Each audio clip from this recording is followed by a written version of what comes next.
Hello everyone, welcome back again. ഇന്ന് നമ്മൾ തയ്യാറാക്കാൻ പോകുന്നത് ചെറുപയർ കൊണ്ടൊരു കറിയാണ്. ഈ കറി പുട്ടിൻ്റെ കൂടെയും ചപ്പാത്തിയുടെ കൂടെയും ദോശയുടെ കൂടെയൊക്കെ കഴിക്കാൻ നല്ലൊരു കോമ്പിനേഷനാണ്. അപ്പോൾ നമുക്കിതെങ്ങനെ തയ്യാറാക്കുന്നതെന്ന് നോക്കാം.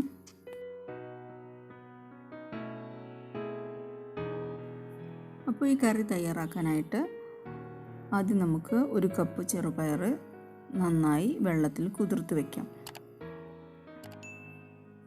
ഒരു 3 മണിക്കൂർ മുതൽ 4 മണിക്കൂർ വരെ നമുക്കിത് സോക്ക് ചെയ്ത് വയ്ക്കാം. ഓവർനൈറ്റ് സോക്ക് ചെയ്യുകയാണെന്നുണ്ടെങ്കിൽ നമുക്ക് എളുപ്പത്തിൽ ചെറുപയർ വെന്ത് കിട്ടും. അപ്പോൾ ഇനി ഇതിലേക്ക് ആവശ്യമുള്ള വെജിറ്റബിൾസും കൂടെ ഒന്ന് ചോപ്പ് ചെയ്തെടുക്കാം. ഞാനിവിടെ ഒരു മീഡിയം സൈസ് സവാള എടുത്തിട്ടുണ്ട്, അതൊന്ന് ചോപ്പ് ചെയ്തെടുക്കാം.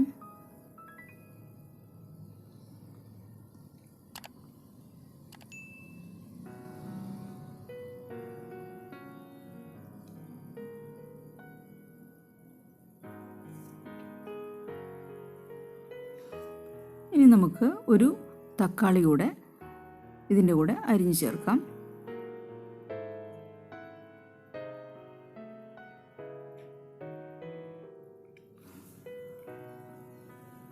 രണ്ട് ഗ്രീൻ ചില്ലിയും കൂടെ സ്ലിറ്റ് ചെയ്ത് ചേർക്കാം.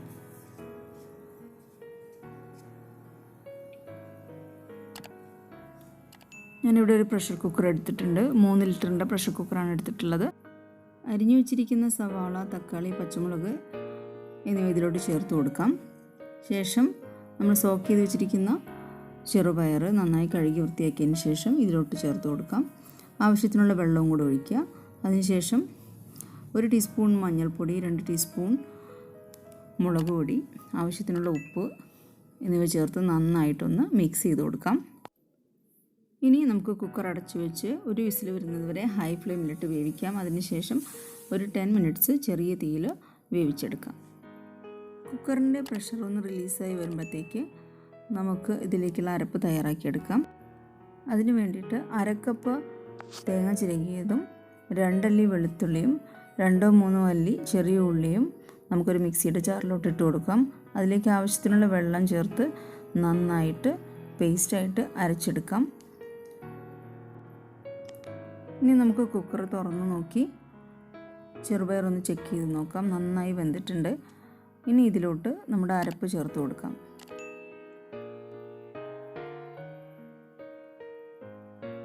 അതിലേക്ക് കുറച്ച് വെള്ളം കൂടെ റിൻസ് ചെയ്ത് ചേർത്ത് കൊടുക്കാം. എന്നിട്ട് നന്നായിട്ടൊന്ന് മിക്സ് ചെയ്യാം. ഇനി ഇത് ചെറുതായി ഒന്ന് തിള വരുന്നത് വരെ ഒന്ന് ബോയിൽ ചെയ്യാം. നമ്മുടെ ചെറുപയറിൻ്റെ കറി ഓൾമോസ്റ്റ് റെഡി ആയിട്ടുണ്ട്. ഇനി ഇതൊന്ന് താളിച്ചെടുക്കണം.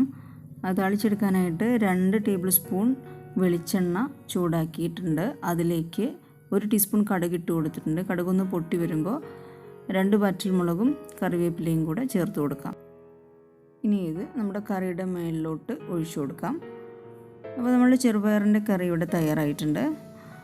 ഈ ഒരു കറി നമുക്ക് പുട്ടിൻ്റെ കൂടെയും ദോശയുടെ കൂടെയൊക്കെ നല്ലൊരു കോമ്പിനേഷനാണ്. ഇപ്പോൾ എല്ലാവരും ഒന്ന് ഉണ്ടാക്കി നോക്കുക, എന്നിട്ട് അഭിപ്രായങ്ങൾ അറിയിക്കുക. വീഡിയോ ഇഷ്ടമായാൽ ലൈക്ക് ചെയ്യാനും ഷെയർ ചെയ്യാനും ചാനൽ സബ്സ്ക്രൈബ് ചെയ്യാനും മറക്കരുത്. മറ്റൊരു വീഡിയോയുമായി നമുക്ക് വീണ്ടും കാണാം. Till then take care, bye. Thank you for watching.